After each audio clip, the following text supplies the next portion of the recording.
Hello student, my name is Raj Chhetri और मैं आप सभी लोगों को मेरे अपने चैनल इंसेप्शंस कोचिंग इंस्टीट्यूट पे स्वागत करता हूं। आज हम लोग डब्ल्यू पुलिस एसआई और कांस्टेबल के प्रैक्टिस सेट का पार्ट 6 कवर करने वाले हैं, जिसमें मैंने आप लोगों के लिए 25 मोस्ट एक्सपेक्टेड क्वेश्चंस लिया है जो एग्जाम पॉइंट ऑफ व्यू से बहुत ही इंपॉर्टेंट है और हो सकता है ये क्वेश्चंस एग्जाम में एज इट इज पूछा जाए। और एक चीज़, यदि आप लोग इस वीडियो का पीडीएफ नोट डाउनलोड करना चाहते हैं तो पीडीएफ नोट डाउनलोड करने के लिए और रेगुलर वे में क्विज टेस्ट को अटैम्प्ट करने के लिए आप लोग मेरे टेलीग्राम चैनल को ज्वाइन कर सकते हैं, जिसका लिंक मैंने इस वीडियो के डिस्क्रिप्शन में दे दिया है। ठीक है, तो चलिए स्टार्ट करते हैं आज के सेशंस को और देखते हैं आज के सेशंस का सबसे पहला question number 1। Which among the following river is known as sorrow of Bengal? निम्नलिखित में से किस नदी को बंगाल का शोक कहा जाता है? ऑप्शंस हुगली, दामोदर, तीस्ता और जलढका। तो इस क्वेश्चन का जो करेक्ट आंसर होगा वो होगा आपका रिवर दामोदर, अर्थात दामोदर नदी। दामोदर नदी को बोला जाता है बंगाल का शोक। क्यों? क्योंकि इसके कारण बंगाल के कई जिलों में क्या होती है, फ्लड की स्थिति बनती है। ठीक है, इसीलिए इनको बोला जाता है सॉरो ऑफ बंगाल। और एक चीज़ आप लोग को ध्यान में रखना है कि जो दामोदर रिवर है इसकी उत्पत्ति होती है छोटा नागपुर प्लेटू से। कहाँ से? छोटा नागपुर पठार से होती है। ठीक है, और इसका एक मोस्ट इंपॉर्टेंट ट्रिब्यूटरी है, याद रखना है, जिसका नाम है क्या? Barakar. Barakar is the river, Barakar is the most important tributary या सहायक नदी हम लोग बोल सकते हैं किसका? दामोदर का। बहुत ही इंपॉर्टेंट है, एग्जाम में पूछा जाता है। ठीक है, और रिवर दामोदर को बोला जाता है क्या? Sorrow of Bengal. क्यों बोला जाता है? क्योंकि दामोदर नदी से बंगाल के कई ऐसे जिले हैं जिसमें फ्लड की स्थिति उत्पन्न होती है। ठीक है, जैसे आपका देखिए बर्धमान डिस्ट्रिक्ट है, हावड़ा, मेदिनीपुर डिस्ट्रिक्ट, हुगली डिस्ट्रिक्ट, ये सारे के सारे वो डिस्ट्रिक्ट है जिसमें फ्लड की स्थिति बनती है दामोदर नदी के कारण। ठीक है, इसलिए दामोदर नदी को क्या बोला जाता है? Sorrow of Bengal. क्लियर? तो चलिए आगे बढ़ते हैं, देखते हैं नेक्स्ट क्वेश्चन नंबर 2। वीडियो को पॉज करना है, क्वेश्चन को खुद से सॉल्व करने की कोशिश करना है। 27 to the power 2x - 1 equal to 243 to the power 3। तो हम लोग क्या करेंगे इस प्रकार के क्वेश्चन में? सबसे पहले बेस को इक्वल बनाने की कोशिश करेंगे। ठीक है ना? तो देखिए ये जो 27 है इसको हम लोग कैसे लिख सकते हैं? इसको हम लोग लिख सकते हैं 3 टू द पावर 3 के फॉर्म में, है या नहीं बताइए? 3 टू द पावर 3, और हम लोग को मल्टीप्लाई करना है किसके साथ में? 2x - 1 के साथ में। हम लोग को पता है कि पावर से पावर को क्या करना होता है? मल्टीप्लाई। ठीक है, अब ये 243 टू द पावर 3 है। अब इस 243 को हम लोग कैसे लिख सकते हैं? 243 का मतलब होता है 3 टू द पावर 5। ठीक है ना, 3 टू द पावर 5। तो हम लोग लिखेंगे इसको कैसे? 3 टू द पावर 5 के फॉर्म में, और ऑलरेडी पावर क्या है? 3 है, तो पावर 3 के साथ में हम लोग मल्टीप्लाई कर देंगे पावर 5 को। तो देखिए बेस तो अब सेम हो गया। अब बेस सेम हो गया तो हम लोग क्या करेंगे? पावर को इक्वेट कर देंगे, बराबर रख देंगे। तो हम लोग के पास में बचेगा 3 इंटू 2x - 1 ब्रैकेट में, देखिए इज इक्वल टू क्या है? 5 इंटू 3 क्या होगा? ये 15 के बराबर होगा। क्लियर है ना? अब इसको सिंप्लीफाई करना है तो 3 से देखिए 15 को कैंसिल करने पर कितनी बार जाएगा? 5 बार। अब ये हम लोग के पास में 2x - 1 को उधर ले जाएंगे तो ये बन जाएगा आपका 5 + 1 6, और x बराबर ये क्या आ जाएगा? 3 के बराबर। ठीक है, तो इस क्वेश्चन का जो आंसर आएगा वो किसके बराबर आएगा? 3 के बराबर। क्लियर? बात आई समझ में? चलिए आगे बढ़ते हैं, देखते हैं नेक्स्ट क्वेश्चन नंबर 3। वीडियो को पॉज कीजिए, क्वेश्चंस को खुद से सॉल्व करने की कोशिश कीजिए। एनालॉजी का क्वेश्चन से, if tiger is to QDFHS then fish is to what? ठीक है, जो टाइगर है, टाइगर का रिलेशंस किसके साथ में? टाइगर का रिलेशंस हम लोग को दिया गया है QDFHS के साथ में, QDFHS के साथ में। तो हम लोग को ठीक उसी प्रकार से फिश का रिलेशंस बताना है। फिश का रिलेशंस किसके साथ में होगा? बताइए समझ में? अब हम लोग क्या करेंगे यहाँ पर? रिलेशंस फाइंड आउट करने की कोशिश करेंगे किस प्रकार का रिलेशन है। अब मुझको साफ साफ दिख रहा है कि देखिए जो Q है ना, Q के बाद में क्या आता है? R आता है, D के बाद में क्या आता है? E आता है, फिर F के बाद में क्या आता है? G आता है। इसका मतलब क्या है कि राइट हैंड साइड से इसको इंक्रीजिंग ऑर्डर में लिखा गया है। ठीक है, तो बताइए H के आगे कौन आता है? H के आगे आता है आपका G। क्लियर? S के आगे क्या आता है? S के आगे आता है आपका R। I के आगे क्या होता है? I के आगे आता है आपका क्या? H। क्लियर? क्योंकि H के बाद में क्या आता है? I आता है। और F के आगे क्या आता है? F के आगे आता है आपका E। तो GRHE इस क्वेश्चन का करेक्ट आंसर होगा, अर्थात option number B. Simple question था, इजी है, और ये प्रीवियस ईयर डब्ल्यू पुलिस में ही पूछा गया क्वेश्चन से। ठीक है, तो चलिए आगे बढ़ते हैं, देखते हैं नेक्स्ट क्वेश्चन नंबर 4। वीडियो को पॉज कीजिए, क्वेश्चंस को खुद से सॉल्व करने की कोशिश कीजिए। If A's height is 10% more than B's height then B's height is what percent less than A's height? यदि ए की ऊंचाई बी की ऊंचाई से 10% अधिक है तो बी की ऊंचाई ए की ऊंचाई से कितनी % कम है? ये क्वेश्चन है। हम लोग के पास में दो आदमी, एक तो ए, दूसरा कौन है, बी है। अब ए का जो हाइट है वो बी से कितना ज़्यादा है, 10%। तो मान लेते हैं कि जो बी है उनका हाइट कितना है, 100% है। तो ए का हाइट कितना होगा, 110%, क्योंकि ए का हाइट 10% ज़्यादा है। ठीक है, अब हम लोग से पूछा गया है कि जो बी है उसका हाइट ए के हाइट से कितना % कम है। तो हम लोग को साफ साफ दिख रहा है कि जो बी है, बी का हाइट ए के हाइट से कितना कम है, 10 कम है या नहीं। बी का जो हाइट है वो 110 में कितना कम है, 10 कम है। तो अब कितना % कम है, परसेंटेज लेस हम लोग से पूछा गया है कितना % कम है बी का हाइट ए के हाइट के कंपैरिजन में।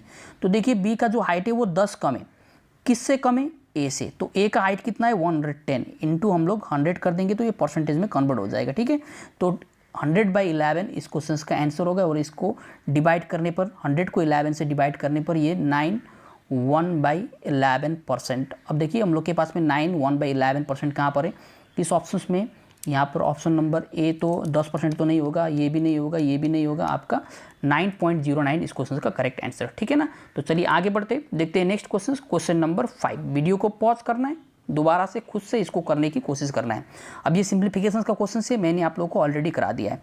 देखिए 10.3 इंटू 10.3 इंटू 10.3 प्लस 1। मान लेते हैं कि जो 10.3 है, खुद से कोशिश कीजिए, पहले इसको मैंने ए मान लिया और 1 को मैंने क्या मान लिया, बी मान लिया। ठीक है, तो ये हम लोग के पास में बन जाएगा ए क्यूब प्लस बी क्यूब। ऊपर में देखिए ए क्यूब प्लस बी क्यूब, क्योंकि 1 का क्यूब कितना भी बार कीजिए 1 का पावर वो 1 ही होता है। ठीक है, अब ये देखिए 10.3 इंटू 10.3, ये ए इंटू ए बन जाएगा आपका ए स्क्वायर। ठीक है, अब 10.3 इंटू 1 इसको मल्टीप्लाई करके देखिए, 10.3 इंटू 1 इसको मल्टीप्लाई करने पर क्या होगा, 10.3 इंटू 1 को मल्टीप्लाई करने पर ये आएगा आपका 10.3। ठीक है ना, देखिए यहाँ पर जो 10.3 लिखा हुआ है माइनस 10.3 ये होता है आपका ए बी, क्या होता है, ए बी, प्लस ये जो 1 लिखा हुआ है यहाँ पर ये होता है आपका बी का स्क्वायर, क्या होता है, बी का स्क्वायर होता है। बस आप लोग को ना आइडेंटिटी सेट करना आना चाहिए। और ये आइडेंटिटी कैसे सेट किया जाता है, मैंने सिंप्लीफिकेशंस में आप लोग को बहुत अच्छी तरह से बताया। देखिए इसका जो फॉर्मूला होता है ये A plus B, A square minus A B plus B square होता है या नहीं होता है। अब नीचे भी हम लोग के पास में क्या है, A square minus A B plus B square है। अब ये सब लिखने की ज़रूरत नहीं है, बस मैं यहाँ पर आप लोग को समझा रहा हूँ इसलिए लिख रहा हूँ, नहीं तो मैं डायरेक्टली इसको क्वेश्चन में ही आंसर मार देता। देखिए अब हम लोग को क्या करना है, ए प्लस बी करना है। ए प्लस बी का मतलब होता है 10.3 प्लस 1। हम लोग को क्या करना है, 10.3 में क्या ऐड करना है, 1। तो हमारा जो आंसर बनेगा वो 11.3 के बराबर बनेगा, अर्थात ऑप्शन नंबर डी इस क्वेश्चन का करेक्ट आंसर होगा। बात आई समझ में। चलिए आगे बढ़ते, देखते हैं next question, question number 6। Insects entomology snakes what. Insects का जो रिलेशन है वो हम लोग को दिया गया है एंटोमोलॉजी के साथ में, और हम लोग को पता है कि जो एंटोमोलॉजी होता है उसे हम लोग बोलते हैं स्टडी ऑफ इंसेक्ट्स। ठीक है, ठीक इसी प्रकार से हम लोग को क्या बताना है, स्टडी ऑफ स्नेक्स, यानी कि स्नेक्स के स्टडी को हम लोग क्या बोलते हैं। ऑप्शंस एग्रोलॉजी, साइटोलॉजी, माइकोलॉजी और ऑफियोलॉजी। तो इस क्वेश्चन का जो करेक्ट आंसर होगा वो होगा आपका ऑप्शन नंबर डी, अर्थात ophiology. Ophiology is the study of snakes. Clear. चलिए आगे बढ़ते हैं, देखते हैं नेक्स्ट क्वेश्चन, क्वेश्चन नंबर 7।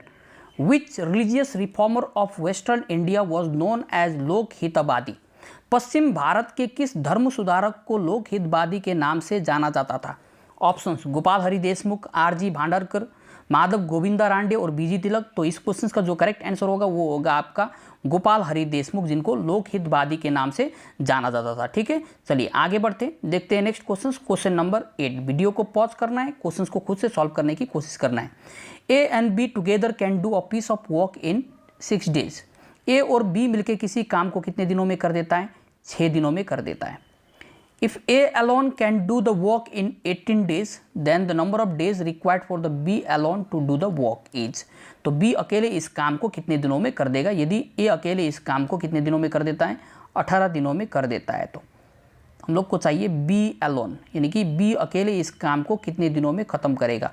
और ये मैंने आप लोग को बता के रखा हुआ है ऑलरेडी टाइम एंड वर्क में। टाइम एंड वर्क का जो बेसिक क्लास था उसी में मैंने आप लोग को पढ़ा दिया था। ठीक है, अब देखिए मैंने ये बताया था कि इफ़ ए और बी किसी काम को मिलके x दिनों में कर देता है और ए अकेले उस काम को y दिनों में कर देता है, तो बी अकेले उस काम को कितने दिनों में करेगा। मैंने इसका डायरेक्ट तरीका बताया था, XY divided by x minus y mod. ठीक है, अब XY क्या है, XY है आपका 6 × 18। देखिए 6 × 18 divided by x minus y, 18 minus 6 हम लोग करेंगे, यहाँ पर क्या आएगा, ये 12 के बराबर आएगा। टाइम एंड वर्क का बेसिक वीडियो देखिए, वहाँ से आप लोग को सारी चीज़ें समझ में आ जाएगा। ठीक है, 6 से 2 टाइम, 2 से ये कितनी बार 9 टाइम। तो इस क्वेश्चन का जो करेक्ट आंसर होगा वो होगा आपका 9 डेज। ठीक है, बी अकेले इस काम को कितने दिनों में ख़त्म कर देगा, 9 दिनों में। तो ऐसा क्वेश्चन पूछा जा सकता है एग्जाम में। चलिए आगे बढ़ते हैं हम लोग, देखते हैं next question, question number 9। Video को पॉज करना है और देखना है क्वेश्चन को ध्यान से और आंसर देने की कोशिश करना है पहले खुद से। ठीक है, नेक्स्ट क्वेश्चन नंबर 9 में देखिए, the gas use in the fire extinguisher is, जो अग्निशामक यंत्र होता है इसमें कौन सा गैस यूज किया जाता है? Options nitrogen, sulphur dioxide, carbon dioxide और हाइड्रोजन। तो इस क्वेश्चन का जो करेक्ट आंसर होगा वो होगा आपका कार्बन डाइऑक्साइड। ठीक है, जो फायर एक्सटिंग्विशर होता है उसमें कौन सा गैस यूज किया जाता है? Carbon dioxide, CO2। चलिए आगे बढ़ते हैं, देखते हैं next question, question number 10। Video को पॉज कीजिए, पहले आंसर खुद से देने की कोशिश कीजिए। ठीक है, हु गेव द स्लोगन जय हिंद? जय हिंद का जो नारा था वो किसने दिया था? ऑप्शंस महात्मा गांधी, पंडित नेहरू, सुभाष चंद्र बोस, BG तिलक। तो इस क्वेश्चन का जो करेक्ट आंसर होगा वो होगा आपका सुभाष चंद्र बोस। सुभाष चंद्र बोस जी ने दिया था जय हिंद का नारा। ठीक है, चलिए आगे बढ़ते, देखते हैं next question, question number 11। The main or of aluminium is, aluminium का जो मुख्य अयस्क है वो क्या है? ऑप्शन से हम लोग के पास में bauxite, potassium, both A and B and non. तो इस क्वेश्चन का जो करेक्ट आंसर होगा वो होगा आपका बॉक्साइट। ठीक है, बहुत ही इंपॉर्टेंट है, पूछा जा सकता है। जो मेन और होता है एल्युमिनियम का वो होता है आपका बॉक्साइट। चलिए आगे बढ़ते हैं, देखते हैं next question, question number 12। Which among the following vitamin is necessary for blood clotting? निम्नलिखित में से कौन सा विटामिन रक्त के थक्के के लिए आवश्यक है? Options vitamin A, vitamin B, vitamin C और विटामिन K। तो इस क्वेश्चन का जो करेक्ट आंसर होगा वो होगा आपका vitamin K। Vitamin K important है किसके लिए? ब्लड क्लॉटिंग के लिए या तो रक्त के थक्के के लिए ये आवश्यक है विटामिन K। अब विटामिन K के बारे में हम लोग कुछ इंपॉर्टेंट फैक्ट जानते हैं कि जो विटामिन K होता है ये एक न्यूट्रिएंट की तरह होता है जो हमारे बॉडी को क्या रखता है? हेल्दी रखता है। ठीक है, तो इट इज़ इंपॉर्टेंट फॉर क्या, किसके लिए? ब्लड क्लॉटिंग के लिए and healthy bones and also has other functions in the body. और ऐसे बहुत सारे इसके फंक्शंस होते हैं। बात आई समझ में? चलिए आगे बढ़ते हैं हम लोग, देखते हैं next question, question number 13। Video को पॉज कीजिए, क्वेश्चंस को खुद से सॉल्व करने की कोशिश कीजिए। In an examinations 52% students failed in Hindi, 42% in English. If 17% failed in both the subjects, what percentage of the students passed in both the subjects? किसी एग्जाम में 52% स्टूडेंट्स हिंदी में फेल होते हैं और 42% इंग्लिश में। यदि 17% स्टूडेंट्स दोनों ही सब्जेक्ट में फेल हो तो हम लोग को बताना है कि कितने परसेंट ऐसे स्टूडेंट हैं जो दोनों ही सब्जेक्ट में पास होता है। ठीक है, तो हम लोग इस क्वेश्चन को करने के लिए किसका हेल्प लेंगे? वेन डायग्राम का। लेकिन मेरे करने से पहले आप लोग को एक बार खुद से कोशिश करना है इस क्वेश्चन को करने के लिए। अब देखिए, दो सब्जेक्ट से हम लोग के पास में, एक तो हिंदी है, दूसरा क्या है? इंग्लिश। अब कितने परसेंट ऐसे स्टूडेंट्स जो हिंदी में फेल होते हैं? वो है 52%। ठीक, अब 42% स्टूडेंट्स किस में फेल होते हैं? इंग्लिश में फेल होते हैं। और कितने ऐसे स्टूडेंट्स हैं जो दोनों ही सब्जेक्ट में फेल होते हैं? वो है आपका 17% स्टूडेंट्स। कितने परसेंट स्टूडेंट्स? 17% स्टूडेंट्स। तो हम लोग से पूछा गया है कि कितने परसेंट स्टूडेंट्स दोनों ही सब्जेक्ट में पास है। तो हम लोग क्या करेंगे, सबसे पहले हम लोग यहाँ से निकालेंगे फेल परसेंटेज, कितने परसेंट ओवरऑल स्टूडेंट्स फेल हुए हैं, क्योंकि बोथ में जो रिलेशंस दिया है वो हम लोग को दिया गया है किसका? फेल का। तो हम लोग फेल का टोटल परसेंटेज फाइंड आउट करने की कोशिश करेंगे। ठीक है, तो देखिए हम लोग के पास में ओवरऑल ये वाला, देखिए हिंदी वाला जो हम लोग के पास में हिंदी वाला जो वेन डायग्राम है इसमें देखना ध्यान से, हिंदी वाला जो सर्कल है इसमें देखिए ओवरऑल 52% हिंदी में फेल है, जिसमें से 17% ऑलरेडी बोथ में आ चुका है या नहीं बताइए? अब बचा हुआ कितना होगा? हम लोग इस वाले पार्ट में जो केवल हिंदी में फेल है वो कितना है? हम लोग क्या करेंगे, 52% में से 17% को घटा देंगे तो ये कितना आएगा? 35%। क्लियर है?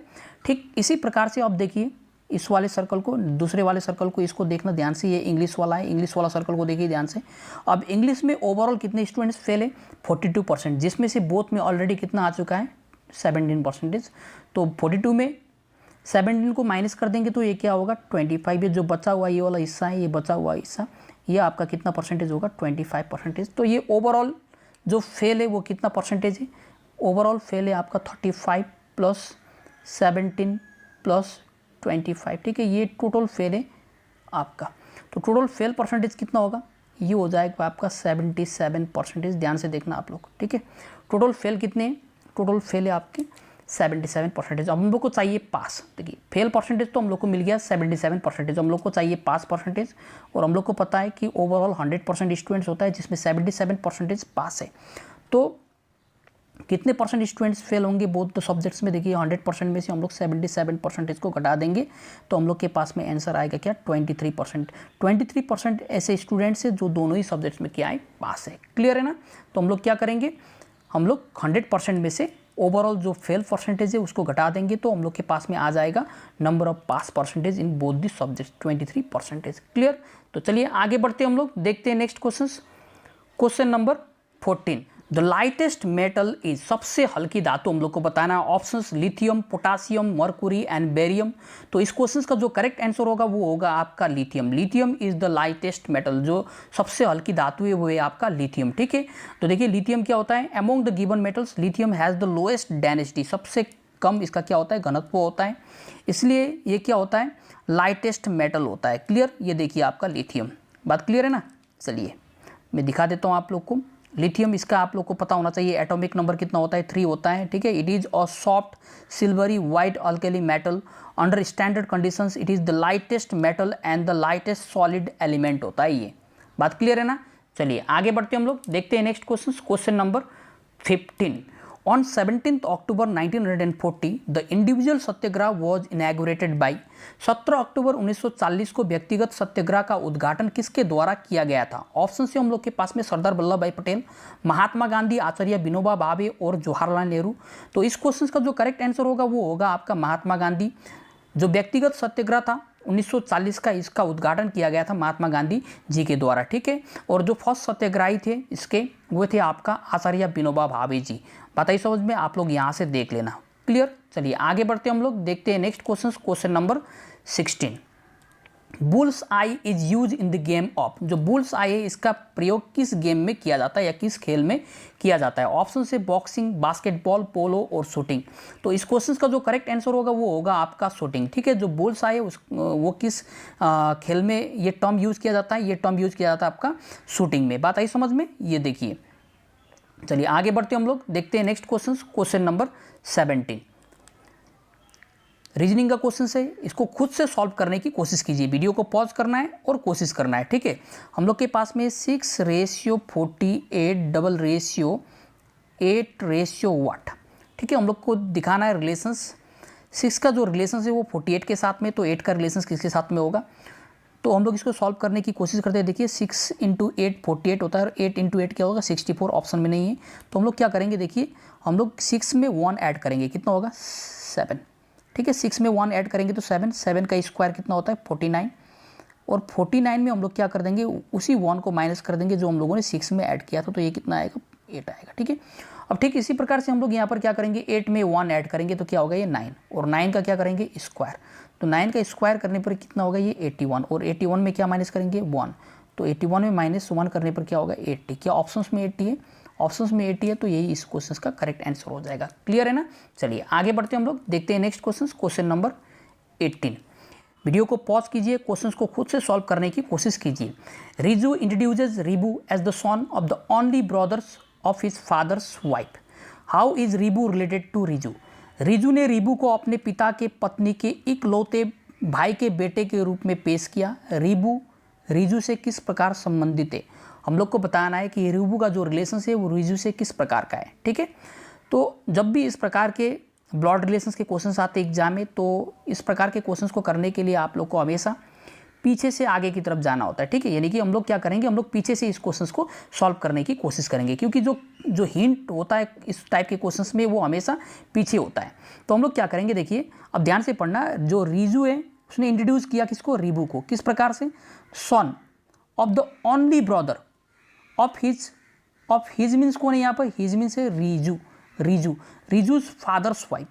फादर्स वाइफ का मतलब होता है मदर। ठीक है ना? फादर्स वाइफ, बताइए मेरे father, my father's wife means my mother. His fathers wife means his mother. His mother means Riju's mother, और Riju's mother brother means Riju का क्या लगता है बताइए?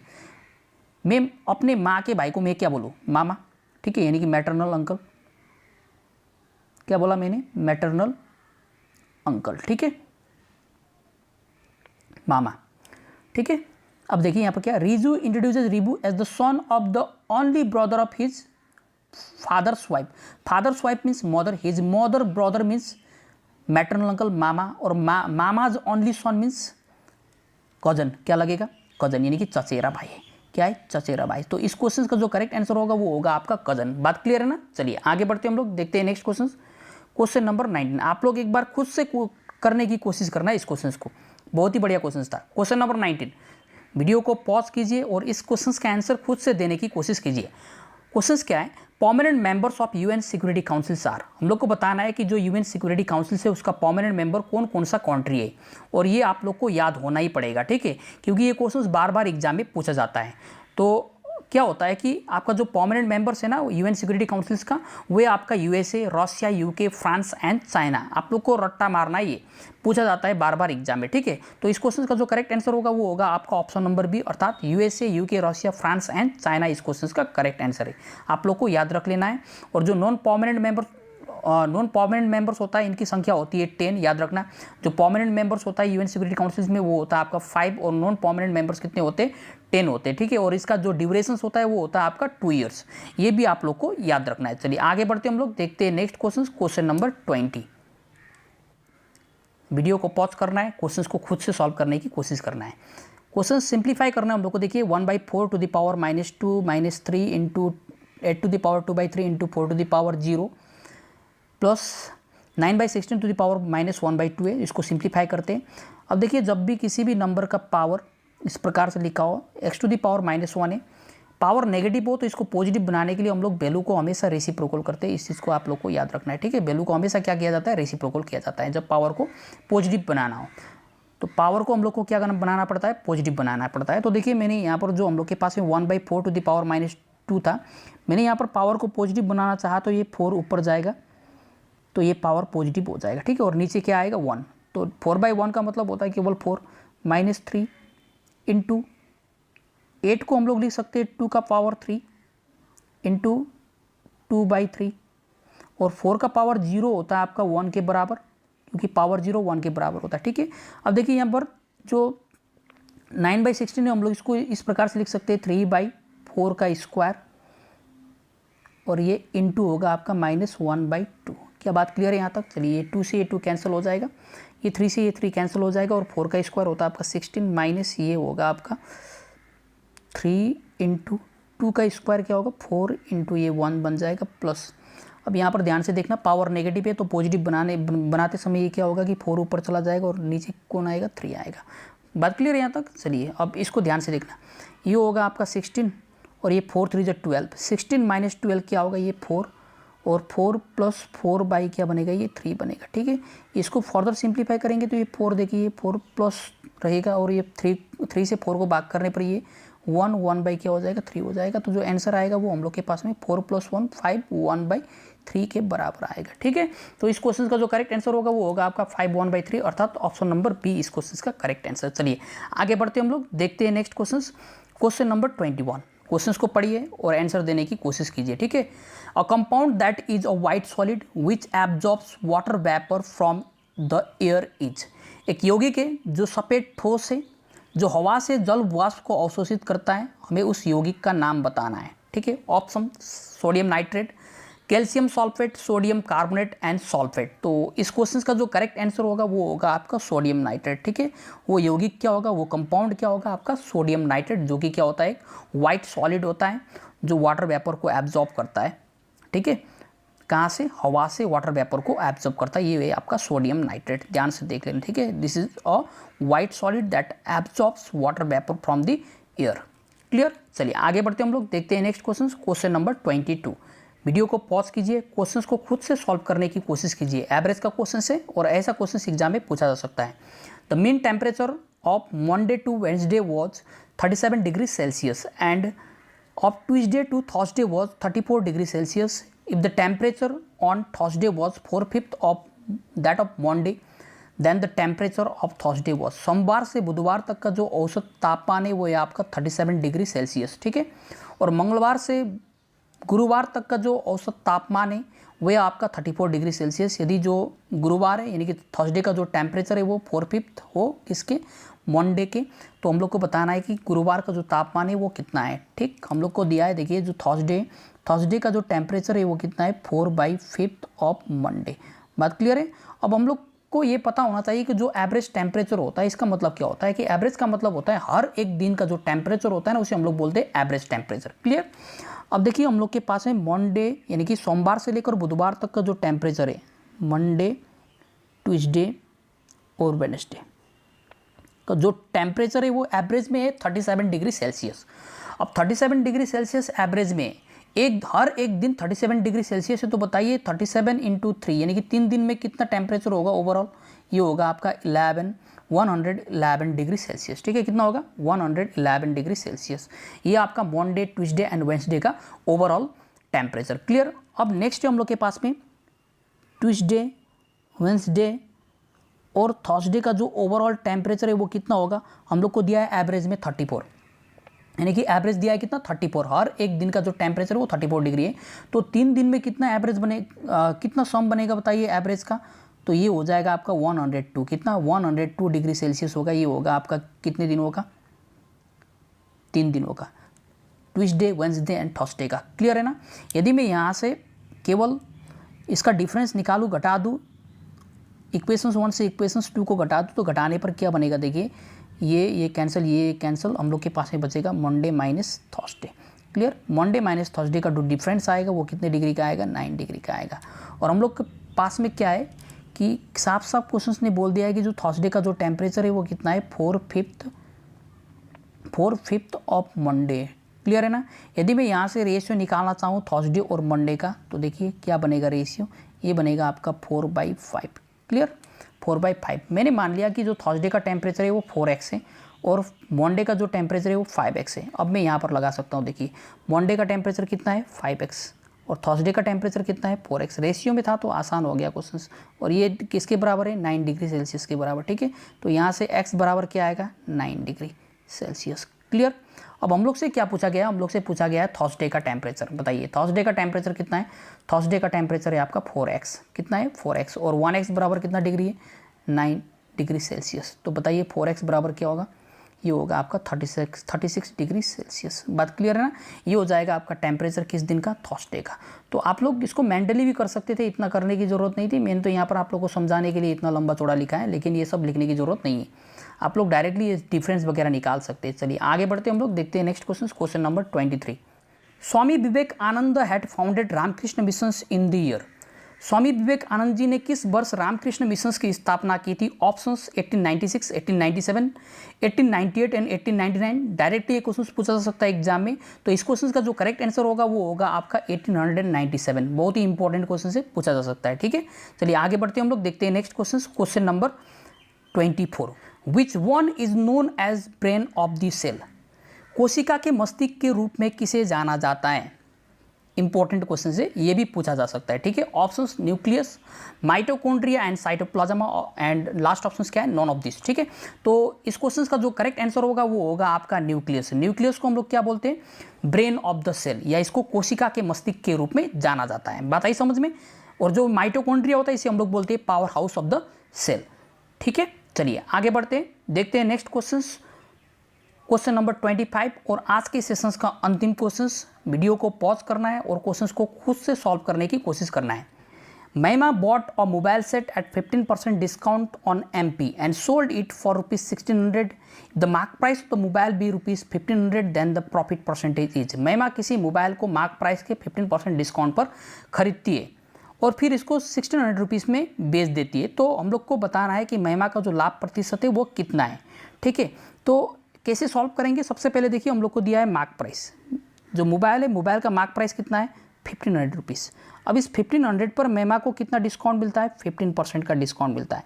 अब बताइए डिस्काउंट 15% का है तो 1500 का जो 15% होगा वो कितना होगा, 225 रुपीज़ के बराबर होगा। इसको डायरेक्टली कैलकुलेट करना है, फिर भी यहाँ पर आप लोग को मैं कैलकुलेट करके दिखा रहा हूँ। तो ये कितना होगा, 225 रुपीज़ के बराबर महिमा को डिस्काउंट मिला। ठीक है, अब बताइए 1500 रुपीज़ में महिमा को कितने रुपीज़ का डिस्काउंट मिला, 225 का। तो महिमा का जो कॉस्ट प्राइस है वो कितना होगा, कॉस्ट प्राइस मेमा ने इसको ख़रीदा था 1275 रुपीज़ में, घटा देना 1500 में से 225 को, ये आ जाएगा 1275। और इसको बेच दिया फाइनली कितने में बेच दिया, 1600 रुपीज़ में। 1600 में बेचा तो मेमा को प्रॉफिट हुआ, ठीक है ना। अब प्रॉफिट कितने का हुआ, हम लोग 1600 में 1275 को घटा देंगे तो मेमा का, यदि मैं प्रॉफिट की बात करूँ तो मेमा को प्रॉफिट देखिए, मैं इसमें से इसको घटा दे रहा हूँ तो ये 325 रुपीज़ होगा। बात क्लियर है ना, 325 रुपीज़ ये प्रॉफिट हुआ। अब हम लोग से पूछा गया है कि मेमा का जो लाभ प्रतिशत है अर्थात प्रॉफिट परसेंटेज है वो क्या होगा। प्रॉफिट परसेंटेज का मतलब होता है, आप लोग को फॉर्मूला पता है, प्रॉफिट बाई सीपी, क्योंकि जो प्रॉफिट होता है वो हमेशा कॉस्ट प्राइस पर कैलकुलेट किया जाता है, इनटू 100 कर देंगे तो ये प्रॉफिट परसेंटेज आ जाएगा। प्रॉफिट कितना है, 325। और किस पे हुआ है प्रॉफिट, 1275, क्योंकि ये कॉस्ट प्राइस है मेमा का, इनटू क्या करेंगे 100। अब इसको कैंसिल करेंगे तो देखिए 5 से, 5 2 × 10, ठीक, 5 5 × 25, 5 5 × 25, बात क्लियर। 5 से, 5 6 × 30, 5 5 × 5 से देखिए फिर दोबारा 13 टाइम, 5 से ये आपका 5 5 × 5 1 से, यानी कि 51 बार जाएगा, ठीक है। अब तो कैंसिल नहीं होगा, ये हो जाएगा आपका 1300 डिवाइडेड बाई क्या होगा, ये 51। अब इसको हम लोग सॉल्व करेंगे, ऐसे डिवाइड करके भी आप लोग चेक कर सकते हैं, 1300, देखिए ये 2 टाइम जाएगा, कितनी बार, 2 टाइम, यानी कि जो आंसर आएगा वो डेसिमल में आएगा, ठीक है। ये 100 क्या होगा, ये 2 होगा, क्लियर। यहाँ पर क्या आएगा 8, ये 2, ये 0, ये लगभग देखिए 5 टाइम जाएगा, कितना 5 टाइम, यानी कि 25 पॉइंट समथिंग होगा। ऑप्शन नंबर बी इस क्वेश्चन का करेक्ट आंसर होगा, क्लियर। डेसिमल में आंसर आएगा तो यही इस क्वेश्चन का आंसर होने वाला है, बात क्लियर है ना। तो यहीं तक था आज के सेशंस का अंतिम क्वेश्चन। मिलते हैं हम लोग नेक्स्ट वीडियो में। और यदि आप लोग को वीडियो पसंद आ रहा है तो वीडियो को लाइक कर दीजिए, चैनल को सब्सक्राइब कर दीजिए और अपने दोस्तों के साथ में वीडियो को शेयर किया कीजिए, ठीक है ना। चलिए मिलते हैं हम लोग नेक्स्ट क्लास में। Thank you.